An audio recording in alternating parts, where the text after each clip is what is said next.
ಅದರಲ್ಲಿ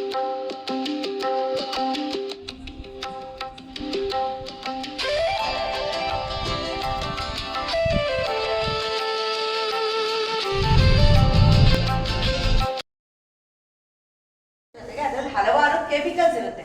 ಈ ಫ್ಯಾನ್ ಹಾಕ್ಬೋದಾ? ಸ್ವಲ್ಪ ಗಾಳಿ ಬರುತ್ತೆ ಹಾಕಪ್ಪ. ಅದು ಹಲವಾರು ಅದರಿಂದ ತೊಂದರೆಗಳಾಗುತ್ತೆ. ಸೊ ಈಗ ತಂಬಾಕು ಉಪಯೋಗ ಮಾಡೋದ್ರಿಂದ ನಮ್ಗೆ ಏನ್ ಗಿಫ್ಟ್ ಸಿಗುತ್ತೆ ಅದರಿಂದ? ಆದ್ರೆ ತಾರ್ ಹಾಕಿರೋ ರೋಡ್ ತರ ಆದ್ರೆ ನಾವು ಉಸಿರಾಡಕ್ಕಾಗುತ್ತಾ? ಆರೋಗ್ಯವಾಗಿರಕ್ಕಾಗುತ್ತಾ? ಅಥವಾ ನಿಮ್ ವಿದ್ಯಾಭ್ಯಾಸ ಚೆನ್ನಾಗಾಗುತ್ತಾ? ಭವಿಷ್ಯ ಚೆನ್ನಾಗಾಗುತ್ತಾ? ಸಂತೋಷ ಇರುತ್ತಾ? ಟ್ರೈ ಮಾಡ್ತಿದ್ದೀರಾ ಇಲ್ಲಿ?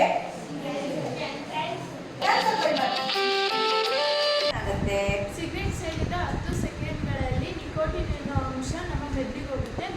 ಮೆದುಳಿಗೆ ಹೋದಾಗ ಅದು ನಮಗೆ ಒಂದು ಸಿಗರೇಟ್ ಸೇರಿರೋದು ಮತ್ತೊಂದು ಸಿಗರೇಟ್ ಅಂತ ಆಗುತ್ತೆ.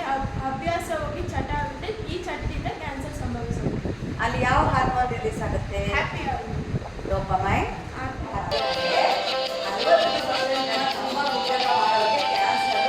ಗ್ಯಾರಂಟಿ ಬರುತ್ತೆ. 60% ಜನರು ಯಾರು ತಂಬಾಕು ಉಪಯೋಗ ಮಾಡ್ತಾರೋ ಕ್ಯಾನ್ಸರ್ ಅವ್ರಿಗೆ ಗ್ಯಾರಂಟಿ ಬರುತ್ತೆ. 40% ಓವರ್ ಕಾನ್ಫಿಡೆಂಟ್ ಎಲ್ಲ ಶುರು ಮಾಡ್ತಾರೆ. ಏನಾಗುತ್ತೆ? ಮೆಡಿಟೇಷನ್ ಮಾಡಿ, ಮನೇಲಿ ಮಾಡಿರೋ ಅಡುಗೆನೇ ಊಟ ಮಾಡಿ, ಆಮೇಲೆ ಯೋಗ ಮಾಡಿ. ಹೇಳಿದ್ರು ಅಂತ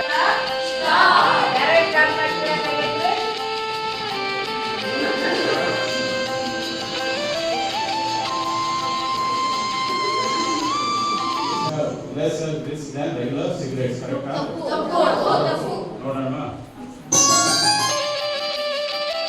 ನೋಡಿ ಕಲಿಯೋದು ಅಥವಾ ನಮ್ಮ ಪೇರೆಂಟ್ಸ್ ಮಾಡ್ತಾರೆ ನಾವು ಮಾಡಿದ್ರೆ ಏನಾಗಲ್ಲ, ಅಥವಾ 10 ವರ್ಷದಿಂದ ನಮ್ಮ ತಾತ ಮಾಡ್ತವ್ರೆ ನಾವು ಮಾಡಿದ್ರೆ ಏನೂ ಆಗಲ್ಲ ಅಂತ ಅಲ್ಲ.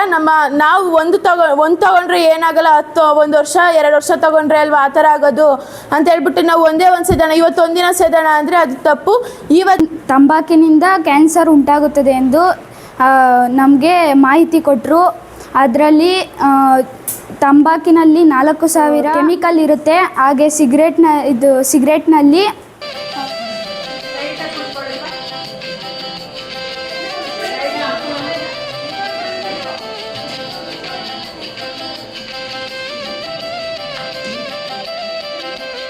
ಮಕ್ಕಳೆಲ್ಲ ಬಹಳ ಶಿಸ್ತಿನಿಂದ ಕೂತಿದ್ರು ಸರ್. ಮತ್ತೆ ಹೇಳೋ ಪಾಯಿಂಟ್ಸ್ ಲಾಸ್ಟ್ ಟೈಮ್ ಹೇಳಿದ್ದೀನು ಕೆಲವರೆಲ್ಲ ಸ್ವೀಕಾರ ಮಾಡಿದ್ರು. ಅದು ನನಗೆ ಖುಷಿ ಆಯ್ತು. ಸುಮಾರು ಶಾಲೆಗಳಲ್ಲಿ ಈ ಕಿವಿಲ್ ಕೇಳಿ ಈ ಕಿವಿಲ್ ಬಿಟ್ಬಿಡ್ತಾರೆ. ಆದ್ರೆ ನಿಮ್ಮ ಮಕ್ಕಳು ಕೆಲವು ಪಾಯಿಂಟ್ಸ್ ಎಲ್ಲ ಮನಸ್ಸಲ್ಲಿ